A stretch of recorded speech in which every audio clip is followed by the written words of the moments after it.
Batares day to day. Ito yung mga tutulong sa atin, guys. Mag-aayos tayo dito sa garden. May humabol si Badong. Yan, ito yung mga pamoste natin. Tapos yung mga bata, pinapabunot ko yung mga damo. Yung mga nakakalat dito sa garden para maganda tingnan. Aba, marami na pala kayo natanggal doon. Cyril, tsaka Lance. Very good ah.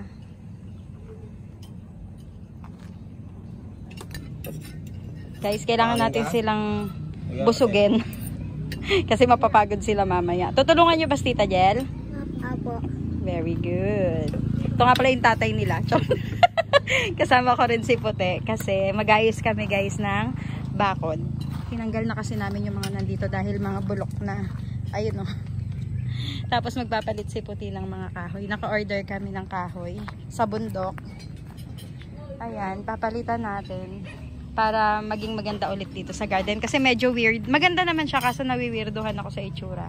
Pagka walang bakod. Kaya susubukan nating palitan.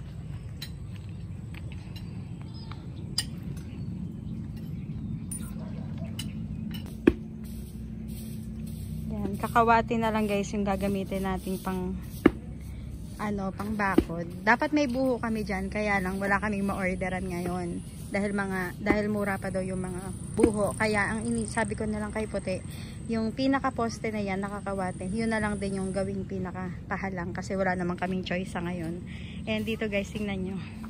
Tinanggal na kasi talaga namin lahat ng ng bakod kasi nakalundo na rin talaga siya. Ayun yung mga tinanggal namin kahapon.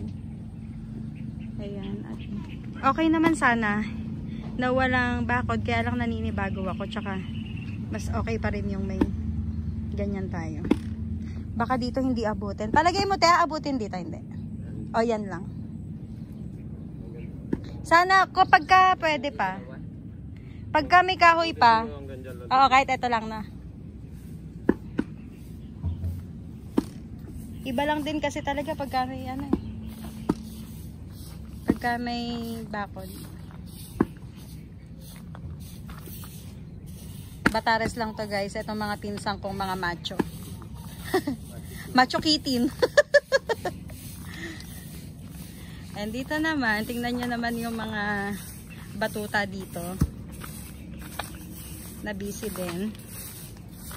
Ito guys yung mga bata. Pinaano ko naman, pinadamuhan ko yung dito sa daanan. Tapos, dahil very good sila, winalisan na rin nila pagkatapos nilang damuhan.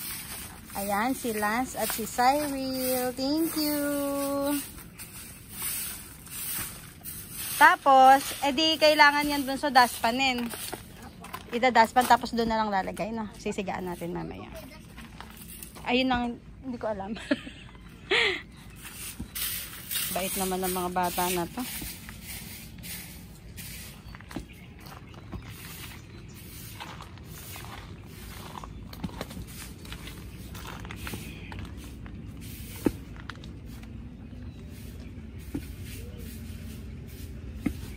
Feeling ko mas maganda siyang tingnan ngayon kaysa sa buhot eh. Parang nai-imagine ko na siya. At hindi na tayo magpapalit niyan, no? Ayos.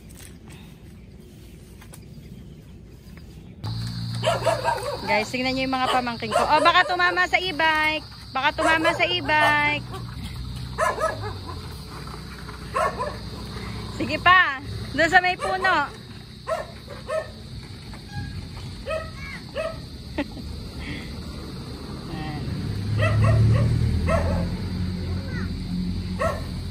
Guys, pinagpaalam ko yan sa mga magulang nila ha. Alam ng nanay na nandito yung mga yan. Okay na yan, bunso. Thank you. Halika dito, halika, kumaway ka muna sa vlog ko. Gusto mo ba mag-shout out? Mag-hello ka sa mga kalaro mo sa Dinaapat, dali. Ikaw. Hi. Dapat tumang kayo. Lance, kaya mo? Ay, hindi, nakahalang kasi yung isa bunso. Napakalakas. Ups! Wait lang. Yan. Aray! Ay! Wala mo natin. Smile muna! Smile muna!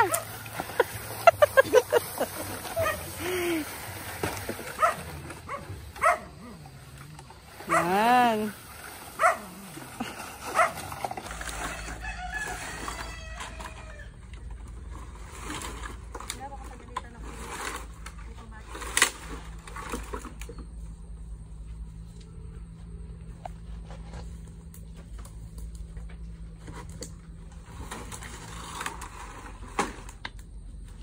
Partida yan, nakateri ka ng araw.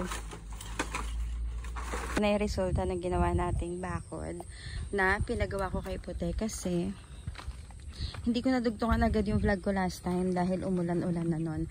Tapos eto, dati, kung napapansin nyo sa mga vlog ko, buho yung nilalagay ko dito. Pero ngayon, kakawati na siya. And in-advise din talaga siya sa akin ni Rexy at saka ni Uncle Archie, yung in-orderan ko ng mga kahoy. Kasi itong kakawati daw na to, yung puno ng kakawati is nabubuhay. So, ang original plan ko talaga, siguro sabi ko, yung kakawati na lang yung pinaka-poste ko, yung mga patayo na ganyan. Ayan, tapos yung pinaka nakapahalang na to is buho. Kaya lang, hindi available yung buho kasi mura pa daw siya. So, ang ginawa ko, dinagdagan ko na lang yung order ko ng kakawati. Kaya yung mga pahalang na to ngayon, kakawati rin siya. Kaso yung pahalang na yan, hindi tayo sure kung mabubuhay siya kasi hindi siya nakatusok sa lupa.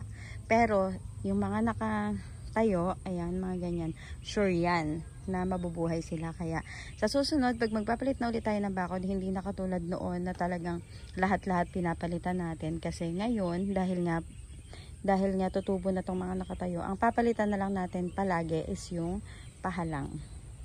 Tapos naisip ko kasi kapag lumago yung patayo, pwede na yung ikat, tapos itatanim natin doon sa lupa namin sa di maabot. Basta ganun lang. Natutuwa lang din ako kasi ngayon, nung naging kahoy din yung parang mas na-appreciate ko siya. Parang mas gusto ko siya actually kesa sa buho. Parang mas nabagayan ako sa theme ng garden natin nung naging kahoy lahat yan. And nung nilagay ito last time guys, sobrang parang napaka bold lang. So ang ginawa ko, nilagyan ko ng mga giant photos dito sa bawat yung poste, pero alternate siya. So dito meron, tapos sa pangalawa wala, tapos naglagay ulit ako dun sa pangatlo ng photos hanggang dun ulit sa kabila. So ayun, tapos etong halaman natin na to, ang alam kong tawag kasi dito is stairway. Malago siya ngayon doon sa kabilang side ng garden, kaya nag-cut ako at itinanim ko naman siya sa bawat pagitan naman nitong mga posting nakatayo. Para ngayon, kapag tinignan nyo yung bakod natin na ganyan, ang ganda na niya, hindi halatang bagong gawa yung bakod. Tapos buhay na rin yung mga halaman. Kasi nga nung tinanim ko siya nung hapon, kinabukasan, yun na yung start ng ulan na tuloy-tuloy. Kaya siguradong mga buhay na yan. Tingnan nyo, hindi na sila nagkaroon ng chance na balanta. Nga tuloy-tuloy na yung ulan natin ng mga nakaraang araw. Ang kaso nga lang, dito sa may side ng garden, ako umaambo na naman. Guys, umaambo na naman. Etong sa side ng garden natin na to sa gilid, hindi na inabot ng kahoy. Kaya hanggang dito lang talaga. Pero okay lang. Sa susunod na may magdi-deliver ng kahoy, order ulit tayo ng kakawate para pang doon naman sa gilid. Tignan nyo guys yung ating fish pond doon. Halos kapantay na talaga siya ng lupa yung tubig. Kasi diba sunod-sunod yung araw na may bagyo. Kaya ganyan yung resulta niya. Tapos nakapag-harvest na rin pala ako ng ating alugbati. Tinanim ko to dun sa may gilid ng bahay natin. And napahawan ko rin dito kay Puti. Ayan, kaya kitang-kita na yung tapon. Ngayon, hindi ako masyadong makalabas kasi maputik tsaka madulas. And ngayon lang ako nagkaroon ng chance para ilibot ko ulit kayo dito. Ayan nyo guys, ang dami ko mga walisin dito na hindi ko naaasikaso dahil nga sa ulan. So yan, at ito naman ang ating cuttings ng philodendron. May silay na naman dito, tingnan nyo. Pinagputulan ng malaking philo natin is nagsisimula na ulit siyang lumago. Kaya excited ulit ako kasi pag tumaas ulit yan, tatanggalin ulit natin para dumami ng dumami yung ano natin, philodendron natin. Napadaan lang po dito at hindi pa nakaka-subscribe sa ating channel, please do subscribe and don't forget to hit the notification bell para lagi po kayong updated sa lahat ng mga ganap natin, of course, dito sa Gotome Garden and sa aming buhay probinsya. By the way guys, please follow my page on Facebook, Jel Santillan din po yan, kasi dyan ako everyday nagpo-post ng mga update at ng mga ginagawa ko dito sa probinsya araw-araw. So yun guys, thank you so much for watching. God bless you all and I'll see you guys on my next vlog. Bye bye!